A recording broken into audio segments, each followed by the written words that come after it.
Hello, everyone. My name is JeJe Noval, and I have been a dietitian for almost 32 years. I cannot believe it. Okay, so let me tell you this. Last week, I gave a talk to the seniors at Drayson Center, and it was called Elevated Cholesterol is a Friend. And the day after, my student said, "Oh, I wish I could have attended your talk, but I was taking a final at that time." And she said, was it recorded?" And I said, "No, it wasn't." And so I said, "Don't worry, I'll go ahead and record myself doing the talk." And I'll talk less than I did at Drayson. I was doing a lot of interaction with the seniors there, which I always enjoy. And so this is going to be an abbreviated version just because I wasn't asked. I'm not going to ask you a lot of questions here. Okay, so I do have to start off by saying this. I already said it, that I have been a dietitian for 32 years and I was taught a certain way, and I taught over a decade the class called Medical Nutrition Therapy 1. I was teaching a certain way, the concepts that were taught to me. And so, it just makes me so sad to think that over the years, the patients and the clients that I served and telling them about saturated fats and LDL and elevated cholesterol and high LDLs and bringing them in misinformation really disheartens me. It makes me want to cry because I was sharing information that was not correct, and I wish I could take back those years and those times. And so moving forward, that's why I am wanting as much as possible our students to know the truth about this. And I want you to know about this. That's why even though it is spring break, I'm at home. This is our week of spring break at the university. I thought I'm going to record this. I'm going to do this, but I will need for you to be willing to unlearn what you've learned. I've had to do that too in order to improve my own health in many different aspects and avenues. Okay? So please be willing to unlearn what you've learned in the past. Otherwise, maybe this just might be a waste of your time, and I don't want to waste your time. So I know what you're thinking. Just get to it. All right, let's get to it. Elevated cholesterol is a friend and not a foe, but I will add some additional information to that. Okay, so let us then move on to the next slide. Here we go. Okay, so first of all, I will go over the history of life. Let's just put it that way. And then issues and labs and some action steps. Okay. So I asked those who were listening to my talk last week in person, what is cholesterol? And I got so many different answers. And if you just want to shout out an answer right now, that's just really wanting to get out of your system, go ahead and shout it out right now. What is cholesterol? Think about it. What do you think cholesterol is? Okay. So next, let's talk about this amazing design that God put in us. He came up with cholesterol, which is a waxy fat-like substance, and it has important roles. We can't deny that it helps produce hormones in our body. And it is so important in helping us produce vitamin D. Yes, vitamin D is also a hormone and not necessarily a vitamin. And Vitamin D helps us with so many aspects of our health. It helps bring down inflammation in our bodies. It helps with our immune function. All right, moving right along. Cholesterol is also involved with helping produce bile acids. We need bile acids to help us have a really good running digestive system. So if we don't have enough cholesterol, these bile acids then won't be adequately produced, okay? But think about this. We we have cholesterol in order to help these different aspects in our bodies. And next, let's look at this. I love this slide. And at the top here, it says that cholesterol is delivered to our adrenals and they sit on top of our kidneys. And cholesterol is also delivered to our ovaries, our testes, and our peripheral tissues via or through, keep this in mind, through our LDL, low density lipoproteins. Okay.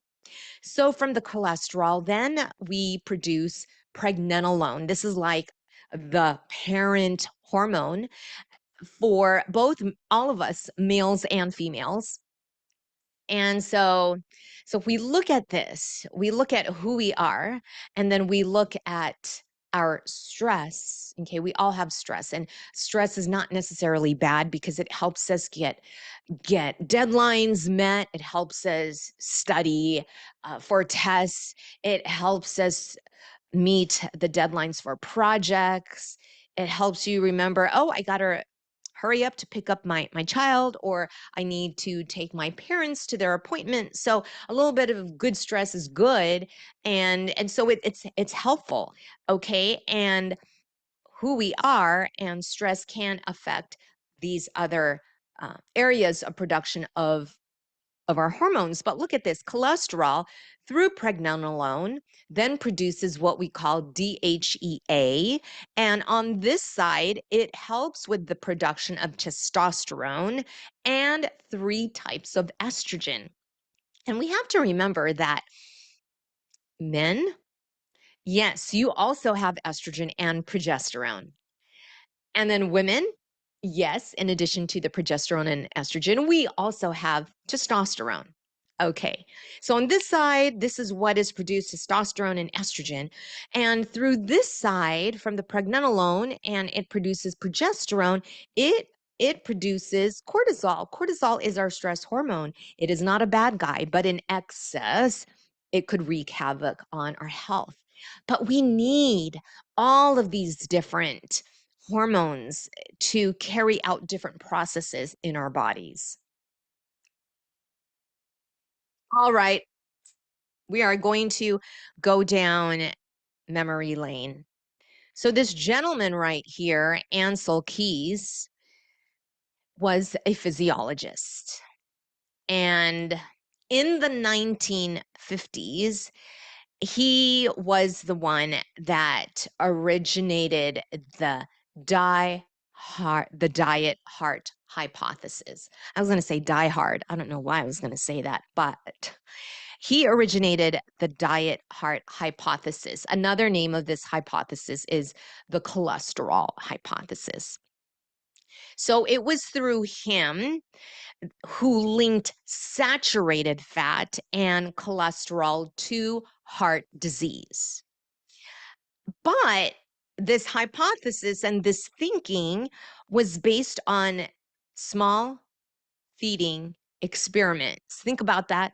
Small feeding experiments and observations from post-war Europe. Okay. Now here's the thing. Who knows what the rigor of these studies were? And at our department at Loma Linda, we teach our students to be able to know how to determine if studies are well designed or not. We teach them the rigor of studies and what to look out for, because we all know that not all studies are created equal. And we can't just say, oh, well, hey, that is the Bible. No, we can't do that. So knowing how studies are conducted, who's funding them, it's very important to know all those pieces of information. Now, when it comes to Ansel Keys, he was a very persuasive figure, and he was actually aggressive at times, so they say, but because of his persuasive type of personality, he was really able to let his hypothesis gain a lot of traction, especially since the 1950s. Okay, so let's not forget him, Ansel Keys, moving right along. Okay, so around the time that Dwight D. Eisenhower was president, he had a heart attack, and his physician at that time was Dr. White. And Dr. White was friends with Ansel Keys.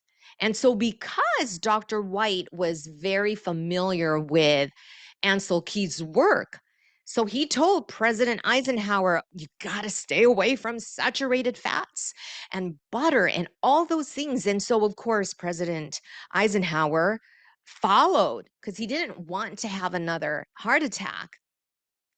So he resorted to changing to, this is margarine here, this isn't butter, this is margarine. And then he was eating Melba toast for breakfast. So around that time, things are really shifting to bringing down the intake of saturated fats. Okay, so then let's move right along with the American Heart Association. Oh boy. Okay, let me say that first. Oh boy. So in 1961, the American Heart Association was influenced by Ansel Keys.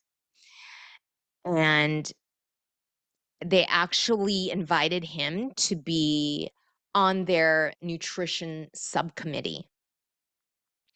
And so the American Heart Association was like, oh, well, he's part of our committee. And so, yes, let us adopt, let us officially recommend that it is so important to limit saturated fats. And let's replace it with polyunsaturated vegetable oils. Oh, boy. Oh boy. So this recommendation became highly influential, and it shaped the dietary guidelines worldwide. And guess what? The American Heart Association received a large donation from, who's this? Who is P&G? Anybody? You could go ahead and say it out loud. Go ahead and say it. Correct. Procter and Gamble.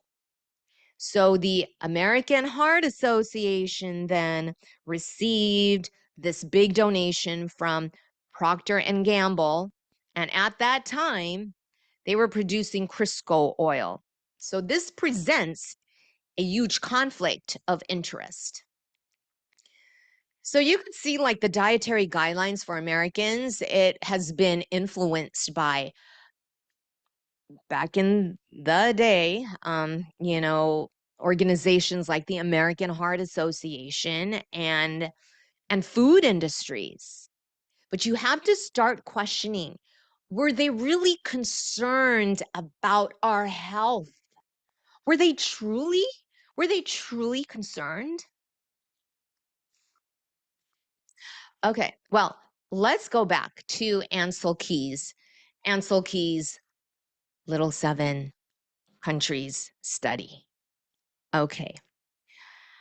All right. So remember, he took this study in order to support his hypothesis, the diet heart hypothesis, which is also called the cholesterol hypothesis. And this study, though, Well, before I say what I'm going to say, because sometimes my brain just goes a mile a minute before my words can come out. But this study included these 7 countries here. They included the US, Italy, Finland, Greece, Netherlands, Japan, and formerly Yugoslavia, which included Serbia and Croatia. Let's see. Okay, so yeah, those are the 7 countries. All right. So this study, though, has been criticized for cherry picking countries that supported Ansel Keys' hypothesis. Okay. There were other countries that were included in the study, but if he saw, oh, that country's results does not support his hypothesis, and he left it out. He left it out. The study's methodology has been questioned, including small dietary sample sizes and inconsistent data collection. Oh boy, do we teach our students about that. Nutrition and dietetic students, they know the importance of really good data collection practices. And so later, reanalysis of the 7 countries study showed a stronger correlation between coronary mortality and sweets than sweets. Let me say that again. Than sweets than saturated fats. This was years later when all this data was reanalyzed, and it was like 4 decades later. It took that long. So moving right along. In 1961, the 1961 AHA recommendation was adopted by the US government in 1980, and then by other governments and the World Health Organization. So around this time in the 1980s, I was born then. Some of our students now were not born then. Okay, so vegetable oil consumption increased drastically following these recommendations.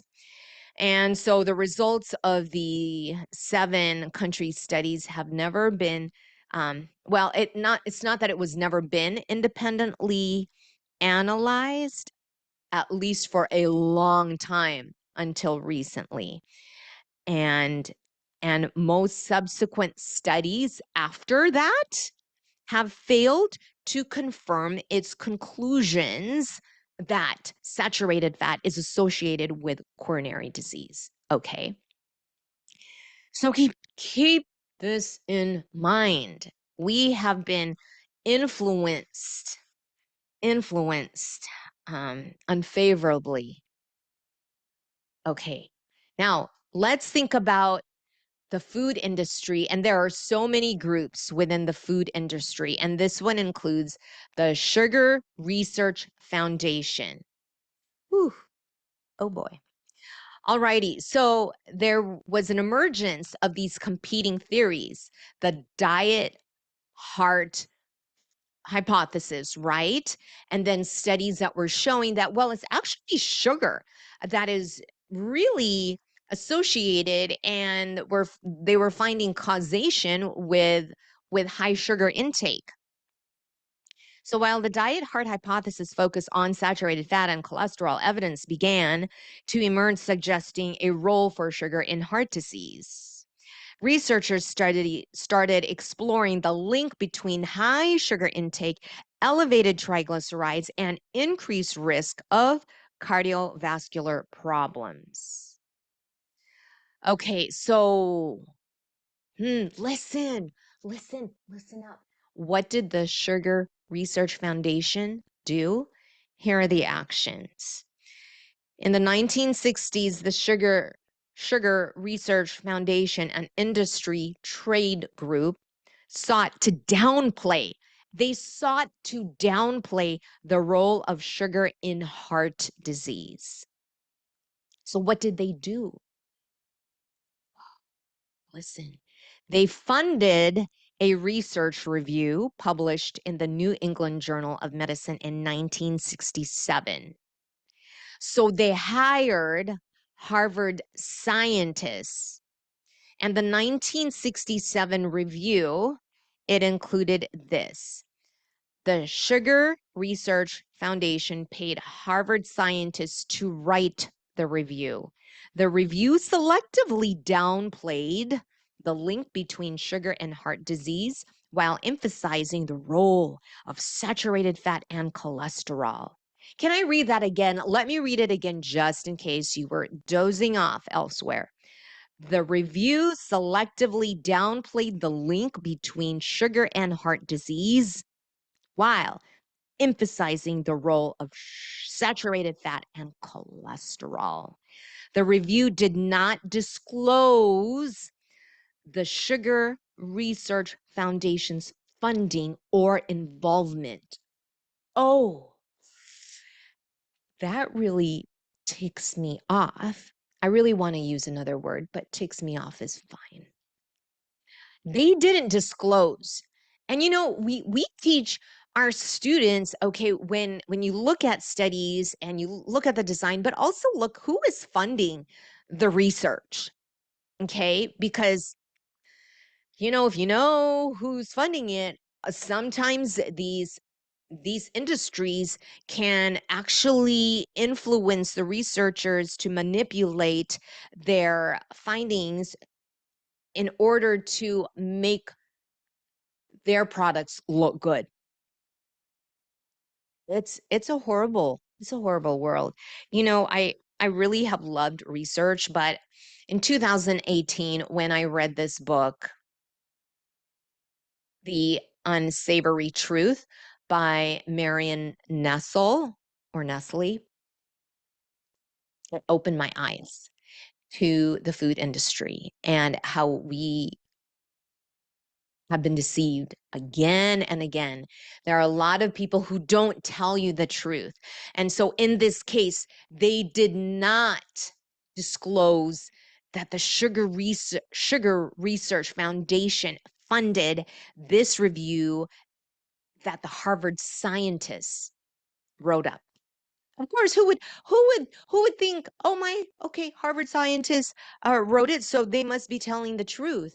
And funding, well, there's no group that would be a conflict of interest. They didn't include that information. Okay, so yeah, Harvard scientists in the 1967 review, I just went over that.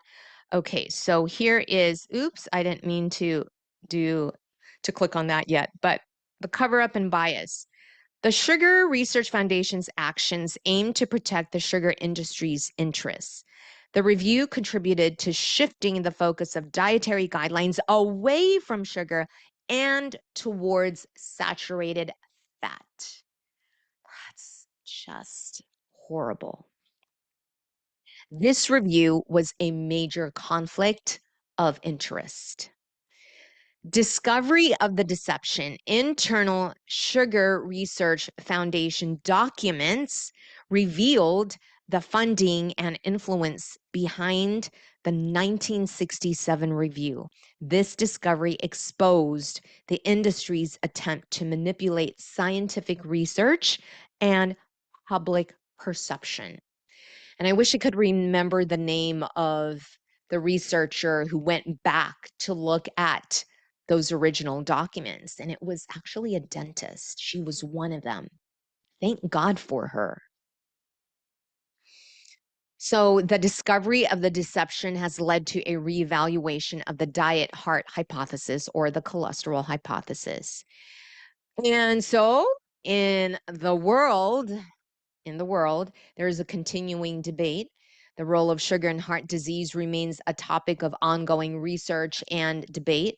There is increasing recognition of the harmful effects of excessive sugar consumption, including the contribution to obesity, type 2 diabetes, and cardiovascular problems. The effects of the sugar industry's actions have had a long-lasting effect on let me say this again. the effects of the sugar industry's actions have had a long-lasting effect on the dietary guidelines of the world. So their deception has influenced these dietary guidelines. So we have the dietary guidelines for Americans, and it always includes decreased saturated fat, and decreased sodium. Boy, those are two recommendations that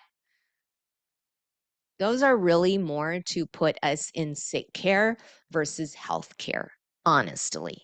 Honestly. Okay, then. Okay, I know. Yes, I know. Let me give you a moment to just get over the deception that we've been living in for all these decades. Whew. Take those slow, deep breaths. Yes. Yeah, let's just calm down for a bit. And okay, now let's move on. So, what is at the heart of cardiovascular risk, increasing our risk of cardiovascular disease? Well, it is insulin resistance. And this is something that we shouldn't just wait until your doctor says at your annual physical, well, now you have pre-diabetes or now you have diabetes type 2. No, we can start working on this early on. Teenagers, a lot of teenagers have insulin resistance already, from teenagers to young adults to 30s to 40s, 50s. The sooner we can work on this, the better. So let's go over some things that are associated with insulin resistance being the foundation of these chronic conditions: diabetes type 2, prediabetes, metabolic syndrome, non-alcoholic fatty liver disease. We have here heart disease, high blood pressure, dyslipidemia. And but we're gonna fix this dyslipidemia part, okay? And insulin resistance, it can be the foundation in being associated with sleep apnea, kidney disease, gout, and brain health. Uh-huh, brain health. So I'm bringing this slide back. Think about how God designed us, how he thought things through, how he made everything in our bodies to work together, right? Again, remember he made cholesterol, which is this waxy fat-like substance, to play a very important role in helping us produce hormones and to produce vitamin D and to adequately produce bile acids.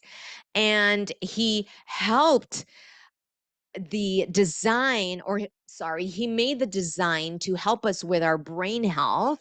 So cholesterol is very important in our cell membrane structure. Oh, I pulled this up earlier and I went right through that. My apologies. So sorry. Um, so cholesterol is important for cell membrane structure. Okay, all the cell membranes in our brain is so needed for that, and we have myelin that is throughout our brain, and our cholesterol helps us produce this. Myelin helps with our nerve impulses.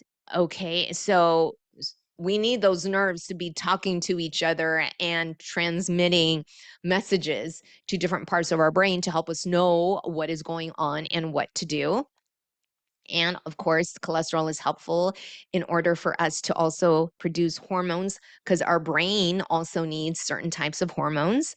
And then for our synaptic function, for things to fire up adequately. Okay, so think about this. Oops, let me go back. So sorry. All right, so menopause and andropause. Yes.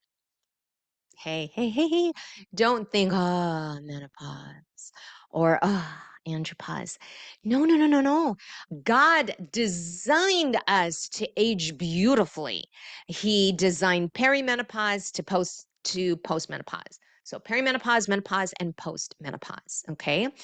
And And then for the men, we have andropause. So in menopause, in perimenopause, so it could start for some women in their mid 30s and through their 40s. So during this time in perimenopause, hormones are going up, going down, going up, going down. And symptoms are already being experienced. And then 12 months, what follows perimenopause is 12 months straight of no period whatsoever. In perimenopause, some women will start seeing fluctuations in their periods. Sometimes they'll get it, and then 3 months later, they'll get it again. And then I'll go back to the regular schedule, but then, oh, it might be 6 months before it comes back. And then it backtracks and then back and forth. But in menopause, there are 12 straight months of no menopause, of no period. So you know that you have gone through menopause when you have 12 straight months of no period. And then after those 12 months, then women are in post-menopause. Yay! That is the season of life where I'm in, and I'm absolutely loving it. For the men, we have andropause, and it can start, this season of life could start in the fourth decade of life. Okay. And I'm going to go back and forth here. In menopause, when it comes to no periods at all, then hormones are much lower: estrogen, progesterone, testosterone. And with men in andropause, they have a slower decline of testosterone. Okay, for women in perimenopause, fluctuations go up and down and of estrogen, progesterone, testosterone, and it can start to go down, but it can still go haywire. And then in menopause and postmenopause, it is decreased. And for men, andropause, well, testosterone goes down slowly, but also the same thing as for them, estrogen and progesterone. But these changes do happen. But God said, you know what? I have a plan. I have a design. Yes, he does. Oh, yes, he does. So I'm bringing this slide once again to remind you how God originally created us. So he said, okay, I'm giving you cholesterol to be transported through LDL so that you can produce these hormones. But then as we get older, as I mentioned, these hormones, estrogen, testosterone, and progesterone, they are lowered in menopause and postmenopause and andropause. So think about this. If these are lowered, then that's why God said, okay, that's why I'm going to have your total cholesterol be higher in this stage of life to continue to help you have some kind of production, even though it won't go to the same amount as in your younger years. You could still potentially have it being produced in the adrenals, okay? And so that's why it is okay for our cholesterol, our total cholesterol, to go up as we get older. It's okay. It's not supposed to go down. It's not supposed to stay as it was when we were much younger. It's God's design. All right. All right. Let's go back to total cholesterol. So when you go to your doctor for your annual physical, they will draw labs, and they usually include the lipid panel. And so you will look at your total cholesterol, and that number includes your low density lipoprotein, low LDL, and your HDL, high density lipoprotein, and your triglycerides. And back in the day, oh, I cringe because we and everybody else taught that LDL is your what? Bad cholesterol. And your HDL is your what? Happy cholesterol, good cholesterol. Triglycerides are always not a good thing. So it is always a good idea to keep that down. Okay. So keep this in mind. If you see the number total cholesterol, it's all this. But your LDL might be okay. It might be okay. So let's move right along. All right. So we're going to look at LDL. And we have two types of LDL. We have our large, buoyant, or fluffy LDL, and we have our small, dense LDL. So, our large, buoyant LDL, guess what? This is a good one. This is fantastic. This is not going to increase anybody's risk of cardiovascular disease. However, if your LDL is of the small dense particle, the small LDL, then this is the one that's going to be powered by high triglycerides in the blood, in the body. So this is the one that you don't want.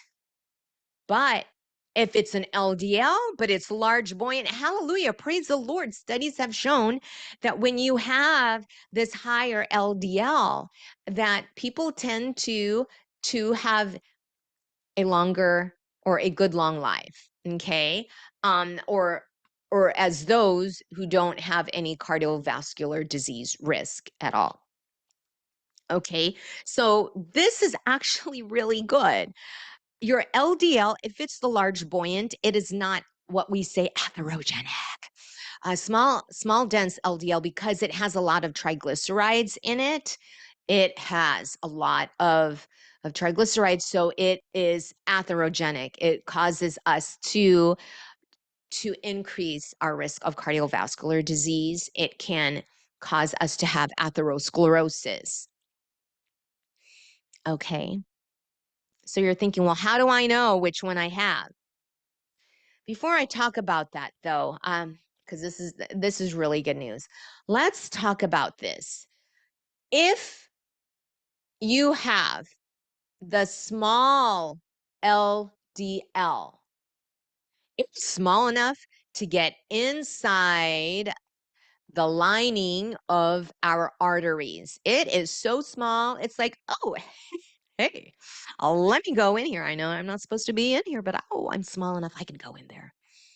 So if it goes in here into the lining of the cell, and we usually call this the endothelium layer, if it's able to go in there, and you have a lot of inflammation in your body, or you smoke, or you're very, very, very overweight in the obesity category, if that's already going on, then what happens is that oxidation can take place. It will oxidize the LDL. And this is when LDL becomes detrimental to our health. Okay, so the oxidized LDL will continue to explore inside the lining of our artery. And so the white blood cells come into play. It is these macrophages from white blood cells, it engulfs it and says, oh, hey, we are friends now. Let's party. And so what happens is that these macrophages, the more they are formed, it will transform into foam cells. Okay, these foam cells right in the center there. And then foam cells, they can actually keep building up and causing blockage in our arteries, can affect blood flow. And then from here, the hardened part of all this can then break off, and it can block. It can actually block the blood flow. And so this is where it can become very dangerous. Okay. But this only happens because the small LDL can escape inside of the artery. And then if there's a lot of inflammation in our body and we are taking in a lot of toxins into our body and other things, it can become oxidized. And these macrophages can welcome it, and it turns into these foam cells, and it can form It can break off and form clots. Okay. But if you have a large buoyant LDL, it's be small enough to get into the lining of the cell. So we're good. Okay. So we have different lipoproteins in our body. So a lipoprotein basically is composed of triglycerides. It has esterified cholesterol, so it's bound, and then it has free cholesterol. It has a phospholipid and what we call an apolipoprotein. So it has all of these, and we have small ones, we have big ones, we have different kinds. So don't worry about knowing this. I just had to throw this in there. So we have this big one, big lipoprotein called chylomicron, and then we have the very low density lipoprotein, but then this can become LDL, okay?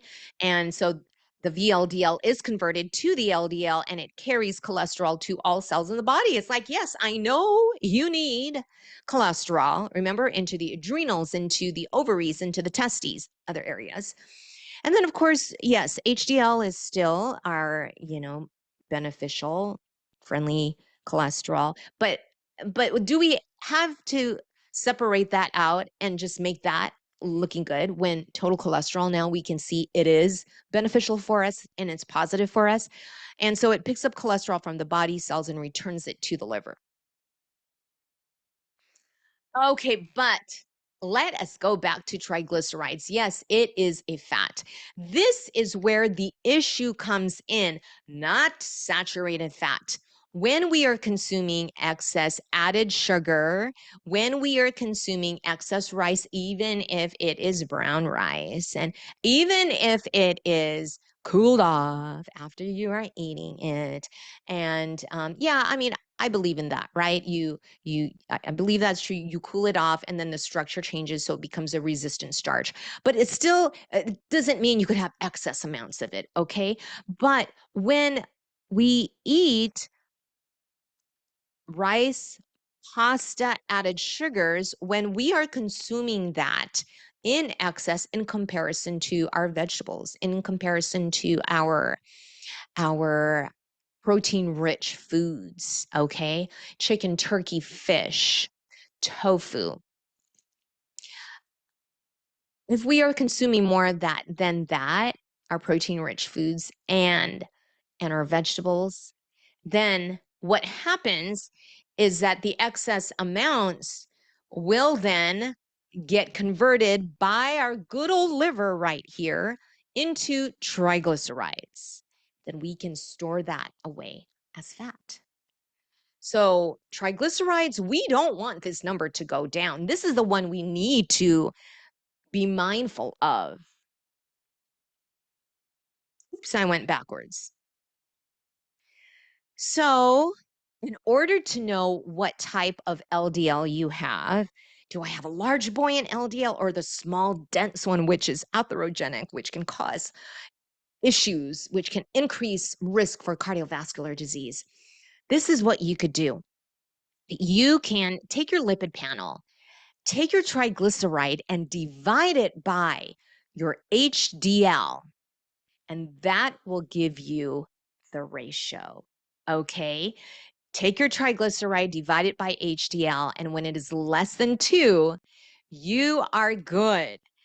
And for the most part, okay, I mean, there's stress that we need to address. Okay, there's sleep that we need to address. So just because this ratio is less than 2 doesn't mean, oh, I don't have to exercise or get my sleep. No, no, no, we still need to do all that.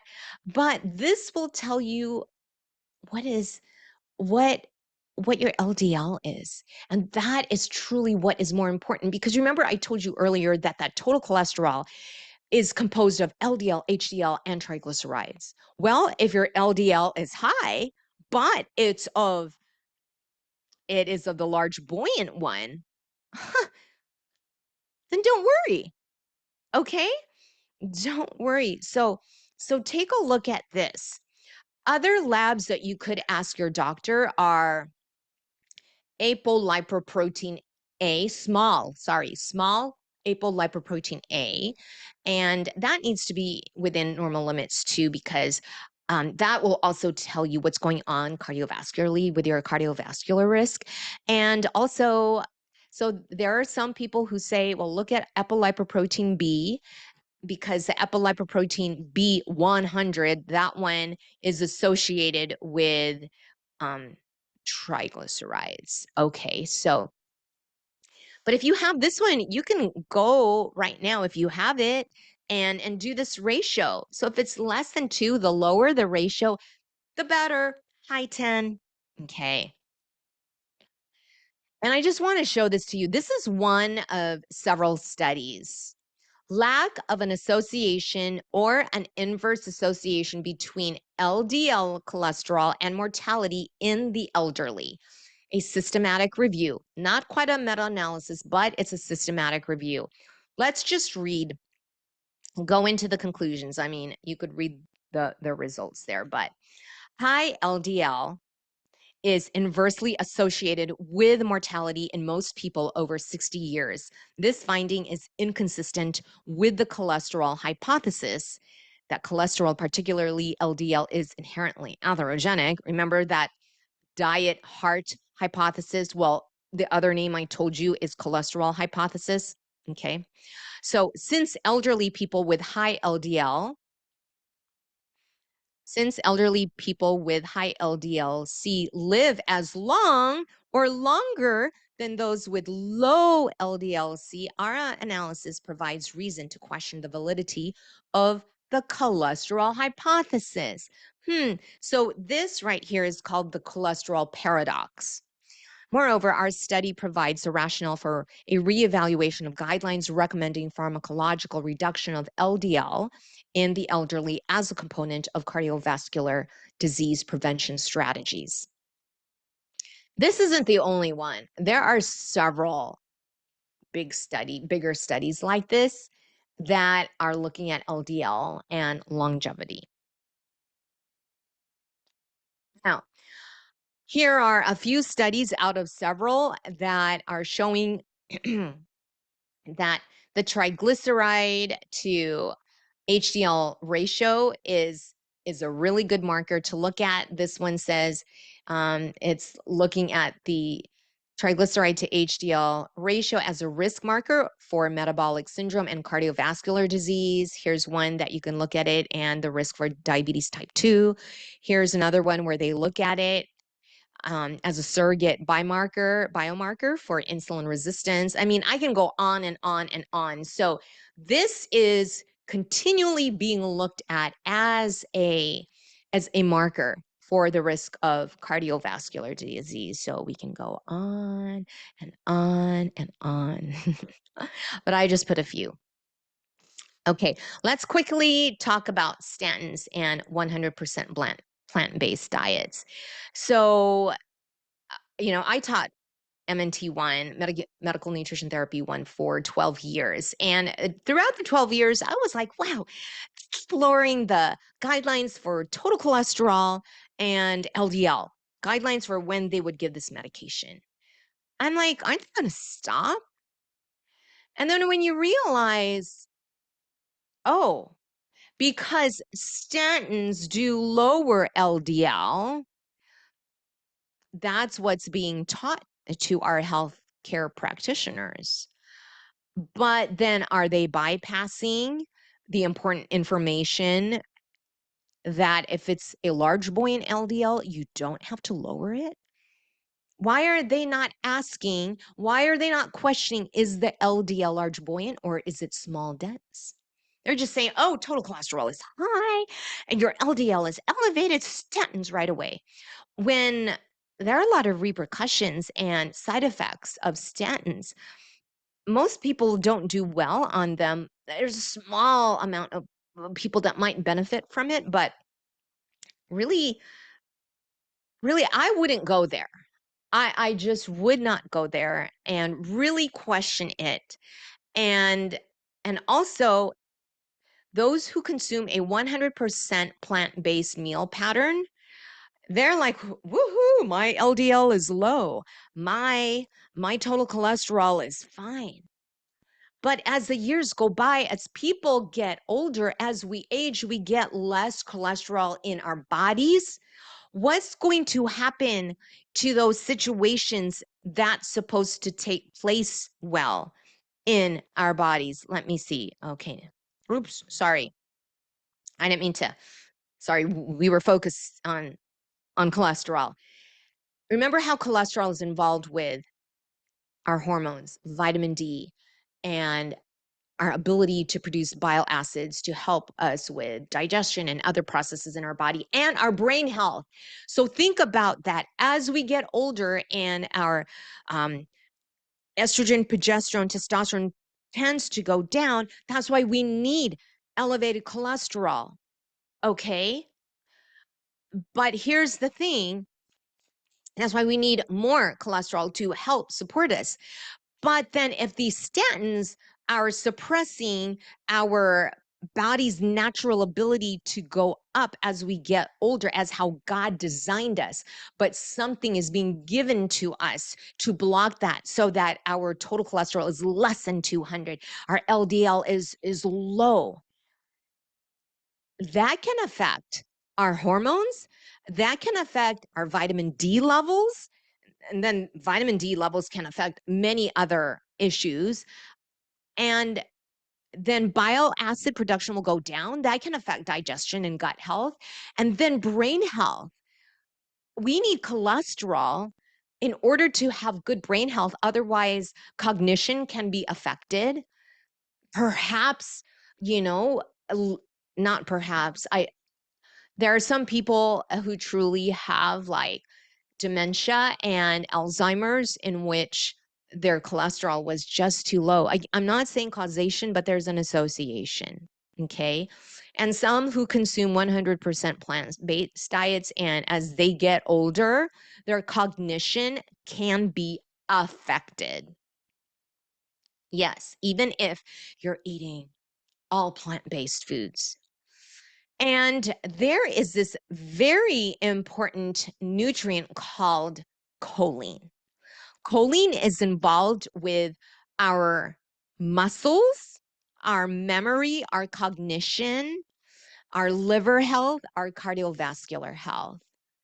And when this nutrient is low in our body, well, then all of those situations that I just mentioned, brain health, cognition, memory, muscles, cardiovascular health, liver health, those can be negatively affected if we don't have enough choline. So guess what? Statins will block an enzyme with the letters PPH in it. Yeah, it's an enzyme.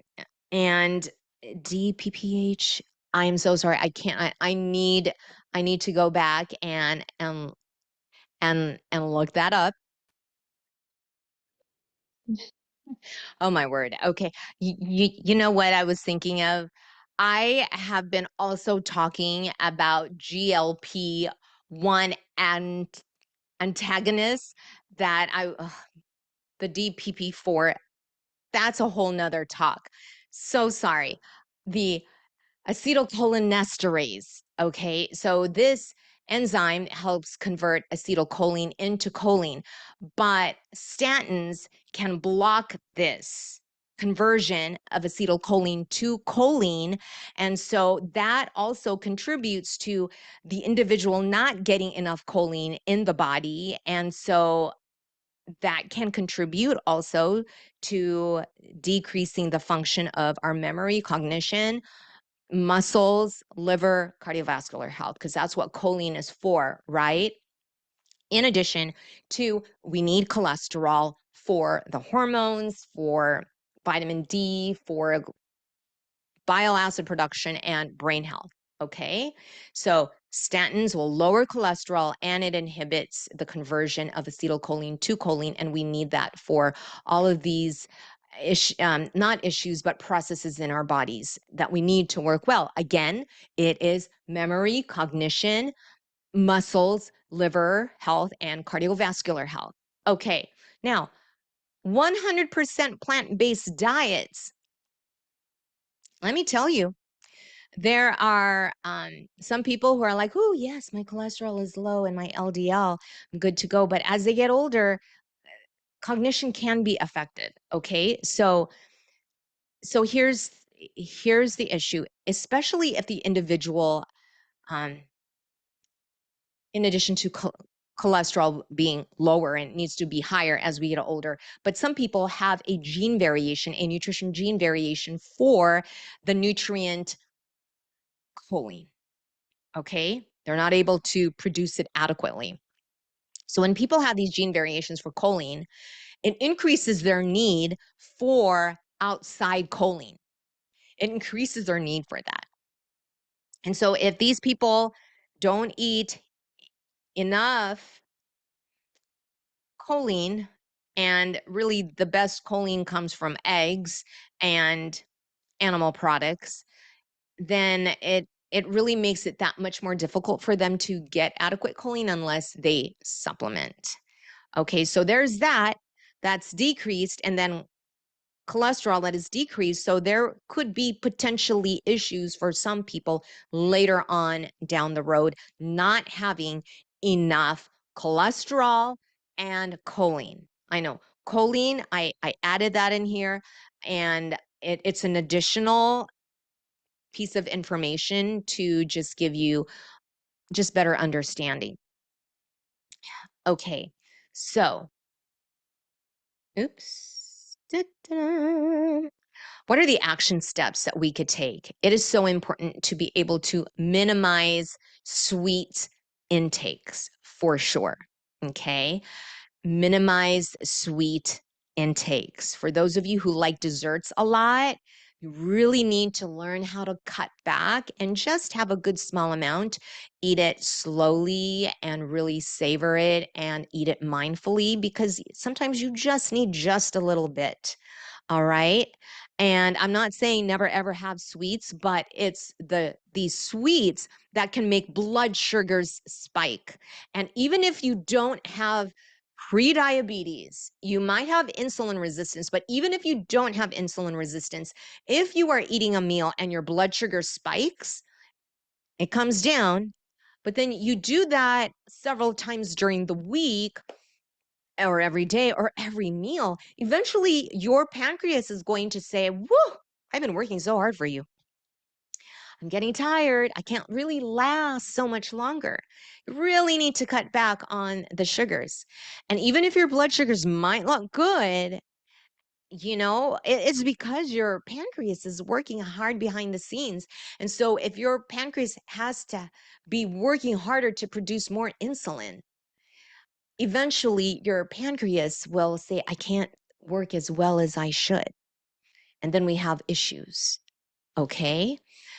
So, so really do your best in minimizing your sweets and cutting out any added sugars. It's not just in ketchup. It's not just in dark soy sauce. It could be anywhere you go and order food. Curries. A lot of curry dishes, if you ask them, oh, does your curry have added sugars? Most restaurants will say, oh, yes. Ask them, could you please not add it for my curry? I'll be perfectly fine with add it. Some of them will say, oh, but it already came like that. It's ready to go. So then choose something else. All right. And then you can say, oh, yeah, this dish has dark soy sauce. Could you please not add the dark soy sauce? So it's best to eat most of your meals from home, but it's not always doable to eat all of our meals at home. So ask, don't be ashamed. I always ask. So like down the hill, um, at the market, they have hot food. And one time, because I like to use the continuous glucose monitor every now and then, it's so eye-opening. It helps me realize, oh my, what was in this when I thought it was balanced. I got tofu and was really excited to have the tofu. And then my blood sugars, it spiked so high. I'm like, what? I'm eating tofu, vegetables, and a good amount of rice. Oh, little did I know that it had added sugar. Several months later, I went back because I didn't bring my lunch from home. And I thought, "Oh, three different types of tofu. Surely one of them does not have any added sugar." And so I asked the gal that was taking the orders, which one of those doesn't have added sugar? And she said, "Oh, well, I don't know. Let me ask." She went to the back, brought out this man. This man came out and he looked like he was not happy. And he gave me this look and he said, "What's the question?" I said, "Just wanted to know which tofu does not have any added sugar." And he said, "We put brown sugar in all of our tofus." And I said, "Okay, well, all right. Anything here that doesn't have any added sugar?" And then they said, "Oh yeah, that veggie meat." And I thought, you know what? I'll just get that. It's the lesser of the two evils, but I thought I will never get my lunch there again.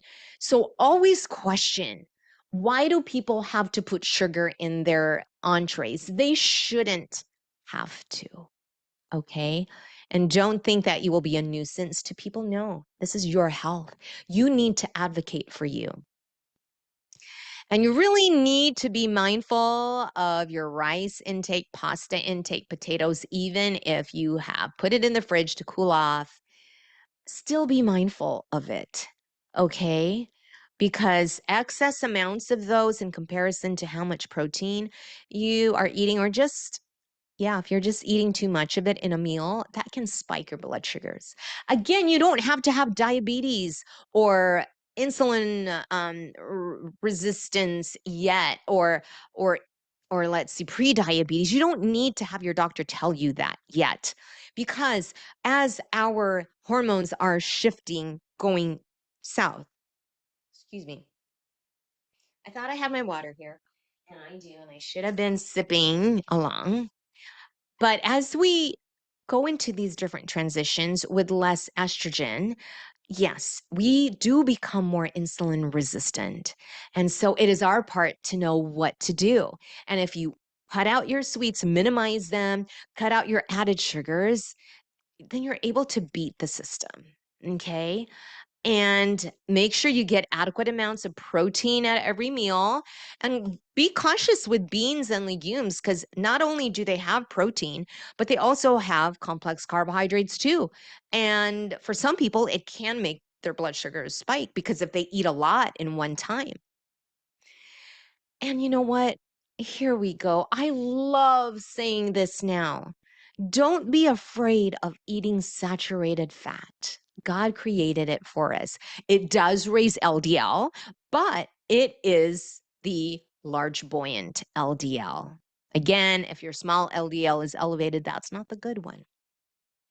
But just because I'm saying don't be afraid of saturated fat, don't go saturated fat happy and eat it excessively. I am not saying that. I'm still saying to eat it in mindful moderation without any fear, and not to lower it. Okay. All right. And no matter what you will see, the dietary guidelines of Americans 2025, it will still have outdated information like lower your sodium intake, lower your saturated fat. You know, there's that trifecta of deceiving us, and that's big pharma, um, previous government, and big food industries. They work with each other to make it look like they are really caring for our health, but no, they are keeping us in sick care instead of helping us with our health care. All right. So keep that in mind. But of course, it is so important that all of our meals have a good amount of plants, a variety of fruits, a variety of vegetables. Yes, a variety of legumes, a variety of grains. We are not discounting that. God created both plants, and God knew that when sin came into this world, that our bodies would not be perfect and that gene variations, including nutrition related gene variations, would keep coming and developing every generation. And so he thought ahead of time that he would allow certain food items, um, actually certain animal products that are considered to be clean, to be allowed for us to eat, because he knew that many of us with certain gene variations would need that because of the gene variations that we might have.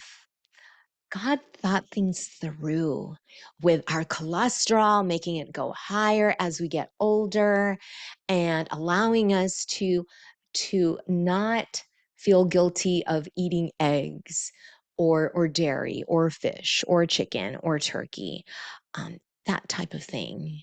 Um, God thought things through. We have a God that is all knowing and all powerful. And he thought this through for us ahead of time because he knew that sin came into this world and that our bodies would deteriorate. But he also knew that if people had these plans ahead of time, that we could still be able to have quality of life even as we get older. All right. Okay. If anyone has any questions, then please, you can send me a message either at Instagram. I love to be there. And my Instagram handle is Gut and Hormone Harmony. And my JeJe Noval Nutrition Facebook account. Yeah, you can contact me there too as well. Or you can go to my website, which is my name, jejenoval.com. JeJe is spelled JeJeNoval is my last name, jejenoval.com. So if you have any questions, or you would like to work with me. Yes, because I like to look at what is going on in the gut community. If that is out of balance, that is where a lot of inflammation can start to take place as well. And I love looking at minerals when those are imbalanced. Those are the spark plugs of our hormones, and those also affect our gut community. So I also like looking at your minerals to see what's going on, and then also work on helping you with your blood sugars.